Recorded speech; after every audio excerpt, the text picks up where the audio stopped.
NTPC परीक्षा 2022 में जिस भी विद्यार्थियों का डीवी कंप्लीट हो जाएगा, जैसे डॉक्यूमेंट वेरिफिकेशन का काम कंप्लीट होने के बाद में उसी डिवीजन के अंतर्गत उसको एक छोटा सा लिफाफा दे दिया जाएगा और उस लिफाफे के अंतर्गत मेडिकल टेस्ट से संबंधित आप लोगों का किस अस्पताल में जाना है, उसमें आप लोगों को किस अस्पताल में जाना है उसको यहाँ पे एड्रेस लिखा होगा और इस अस्पताल के अंतर्गत आप लोगों का यहाँ पे मेडिकल होगा।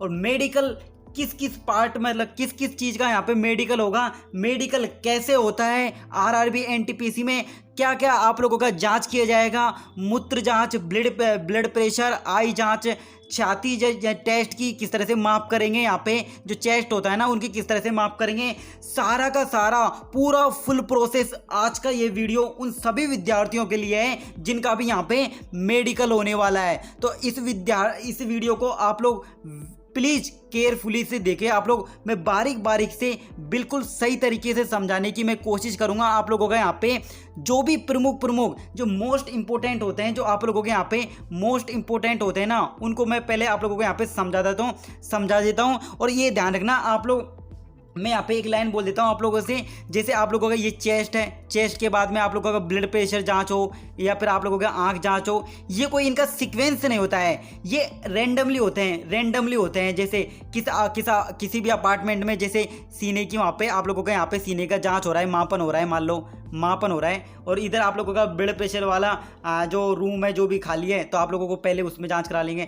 यानी कि पूरा का पूरा जो मेडिकल प्रोसेस होता है ना, पूरा का पूरा जो मेडिकल प्रोसेस होता है ना, वो रैंडमली होता है। एक सीक्वेंस नहीं है कि इस तरह से आप लोगों का पहले ये होगा तो पहले ये होगा, ऐसा कुछ भी नहीं है। जैसे जैसे आप लोगों को वहाँ पे ऑर्डर मिलेंगे वैसे वैसे आप लोगों को करना होगा। तो आइए एक बार देख लेते हैं विस्तार पूर्वक आज का ही इस नोटिस के अंतर्गत देखेंगे। सबसे पहले आप लोगों को यहाँ पे जो सीना होगा ना, सीना आप लोगों का जो चेस्ट होगा ना, प्लीज़ इस वीडियो को आप लोग ध्यान से देखें क्योंकि ये वीडियो काफ़ी ज़्यादा मेहनत करके और रिसर्च करके बनाई गई है। ऐसे ही ये वीडियो नहीं बनाई जाती यूट्यूब पे, और यूट्यूब पे ये पहली ही वीडियो होगी जो काफ़ी अच्छी तरीके से मैं आप लोगों को यहाँ पे समझाने की पूरी कोशिश करूँगा। और थोड़ी बहुत भी गलती हो जाए तो माफ़ कर देना। तो ये आइए समझ लेते हैं इसको, सीने के बारे में समझते हैं। तो सीने के बारे में यहाँ पे लिखा है आप लोगों को यहाँ पे पूरी तरह से निश्वास सीने का स्वीकार्य माप 79 सेंटीमीटर होगा।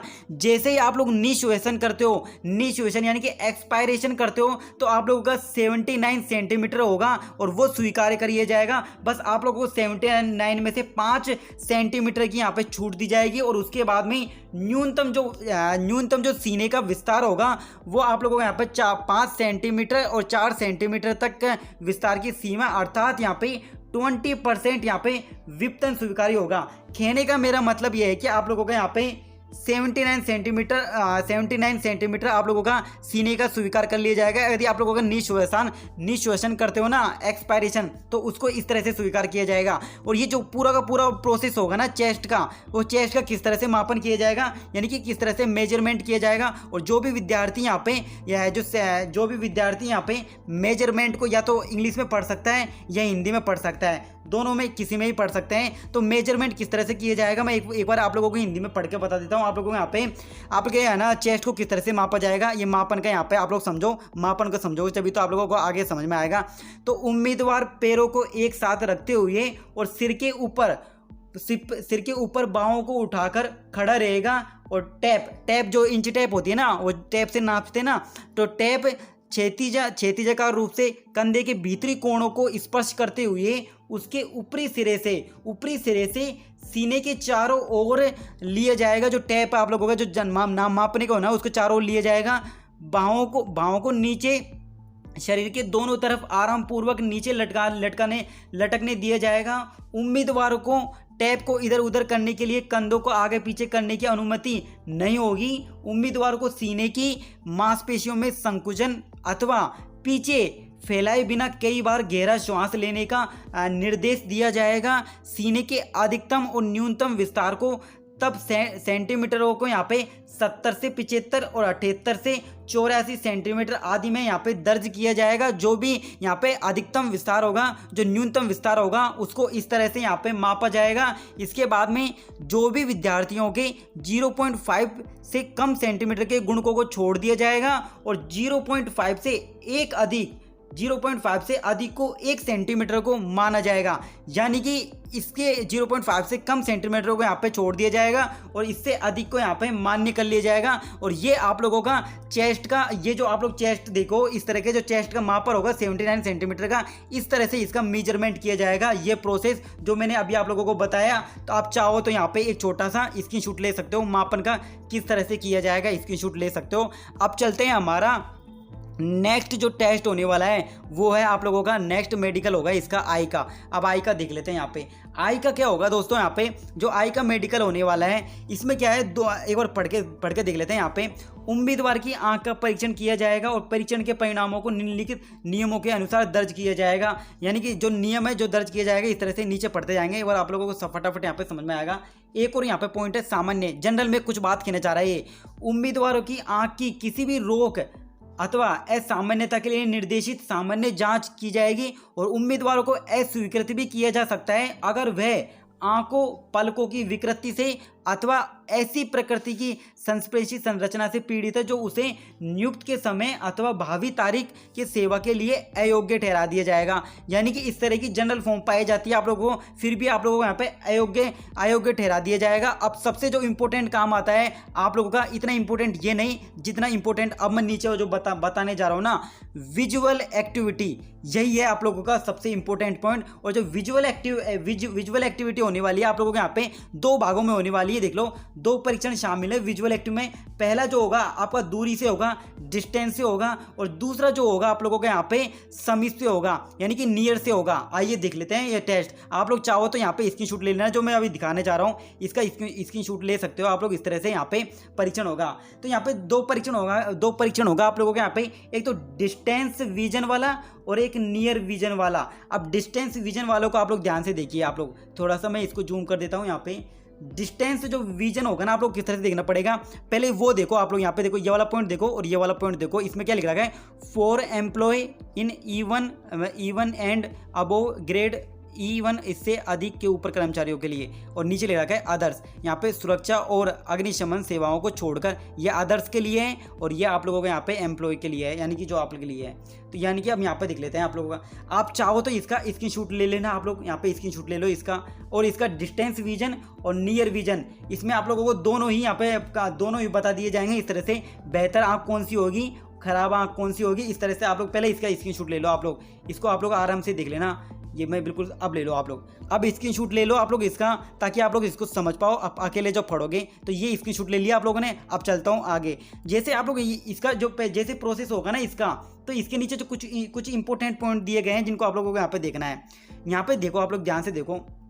यहाँ पे क्या होगा, यहाँ पे फंड्स की जाँच होगी। जो फंड्स होती है ना यहाँ पे, जैसे यहाँ पे जैसे फंड्स की जाँच कैसे होगी, यहाँ पे निकट दृष्टि के प्रत्येक मामले में फंड्स की जांच की जानी चाहिए और परिणाम दर्ज किया जाएगा। और रोगात्मक दशा मौजूद होने की दशा में जिसके प्रगामी होने और उम्मीदवार की क्षमता प्रभावित होने की संभावना रही तो उसे अयोग्य घोषित कर दिया जाएगा, उसे मान्य घोषित नहीं किया जाएगा। ये पहला पॉइंट होता है आप लोगों का।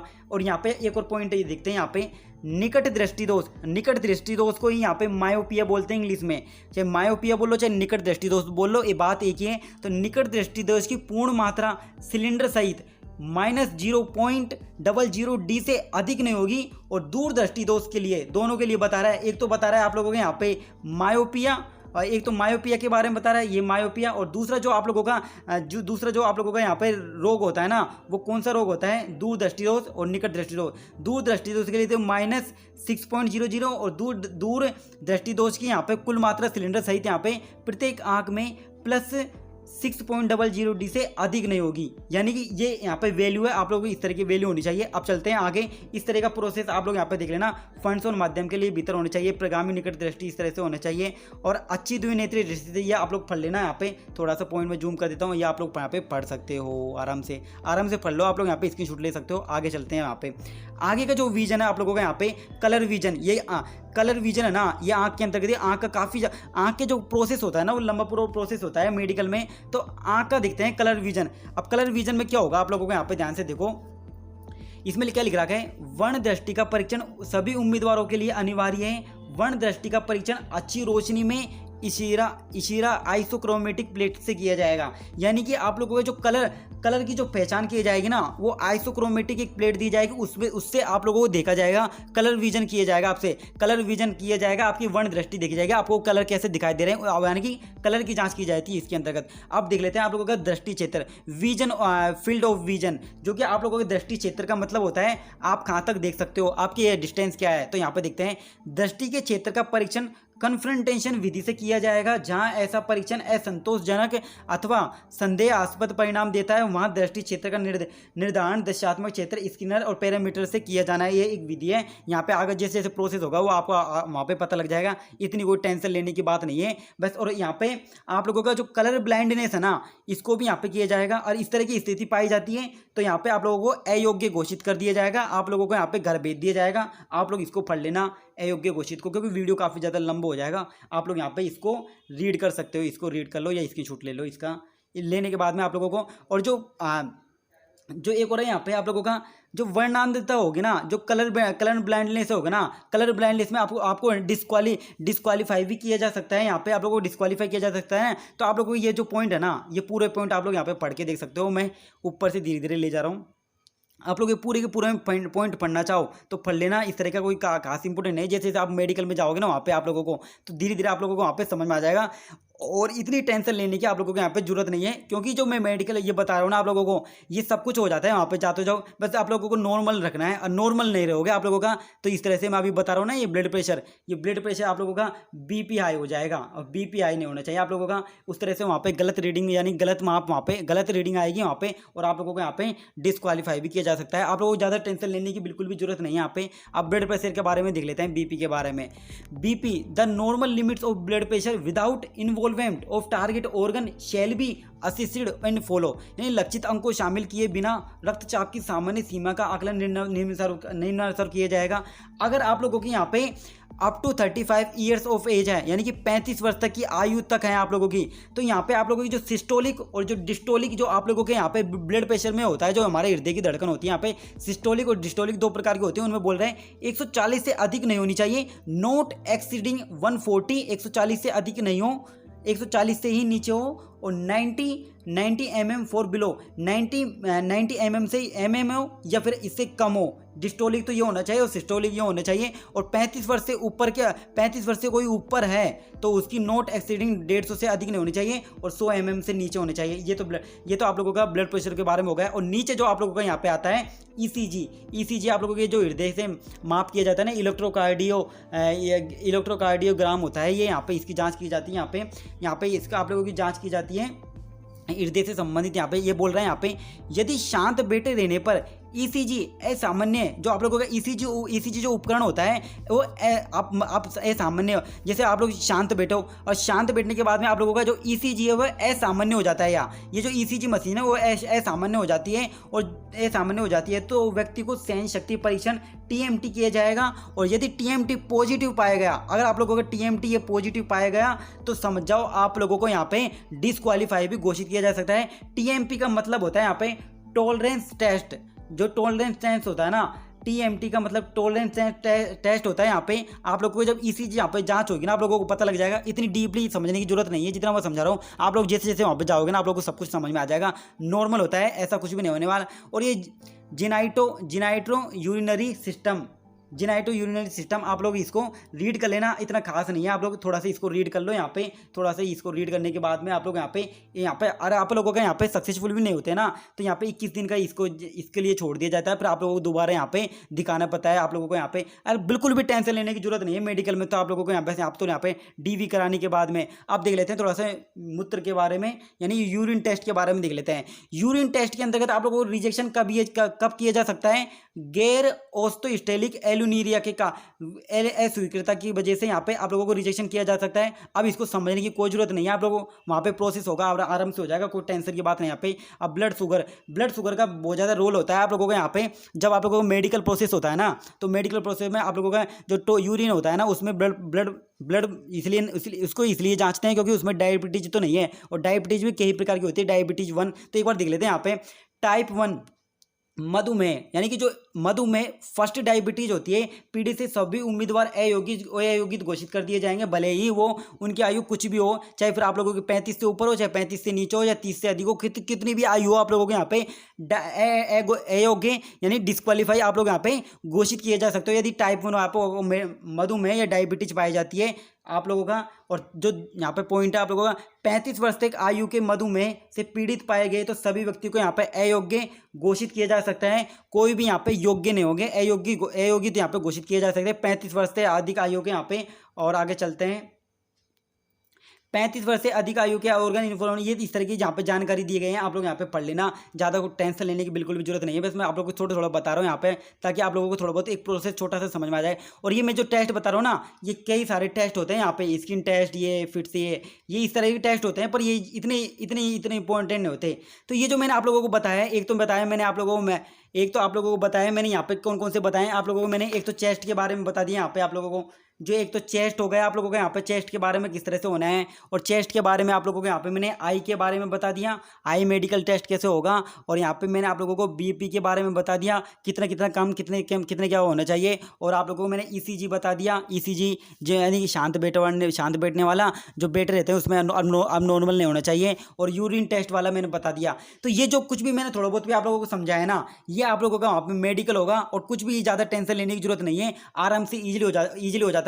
और यूट्यूब पे कई सारी वीडियो दिखेगा ना आप लोग, और जिन्होंने भी मेडिकल दिया है, उनका मेडिकल एक्सपीरियंस रहा है ना, तो वो भी आप लोगों से यही बोलेंगे, ईजिली आप लोगों का ये प्रोसेस हो जाता है, इसमें कोई भी टेंशन लेने की जरूरत नहीं है। और टेंशन लेनी चाहिए तो वो तो आप लोगों को CBT 1 CBT 2 वो पेपर क्लियर करे थे ना, उसी वक्त टेंशन थी। इसमें यदि आप लोग क्लियर भी नहीं कर पाते हो ना, तो आप लोगों को यहाँ पे यदि कोई कमी रह जाती है तो आप लोगों को 21 दिन के लिए यहाँ पे दोबारा बुलाया जाता है, आप लोगों को उसको सही करने के लिए बोला जाता है, चाहे आप लोगों का डायबिटीज के अंतर्गत लेके हो, चाहे पर आपको वक्त भी दिया जाता है। तो मेडिकल के अंदर कोई भी बच्चा यहाँ पे टेंशन लेने की बिल्कुल भी जरूरत नहीं है, कोई टेंशन नहीं है, इसके अंदर तो आराम से हो जाएगा। तो ये था आज का ये वीडियो, आई होप आप सब लोगों को यहाँ पे समझ में आया होगा मेडिकल, और थोड़ी बहुत भी इन्फॉर्मेशन समझ में आई है तो वीडियो को लाइक कर देना। मिलते हैं जल्दी नेक्स्ट वीडियो के अंतर्गत। Thanks, keep my watching YouTube videos.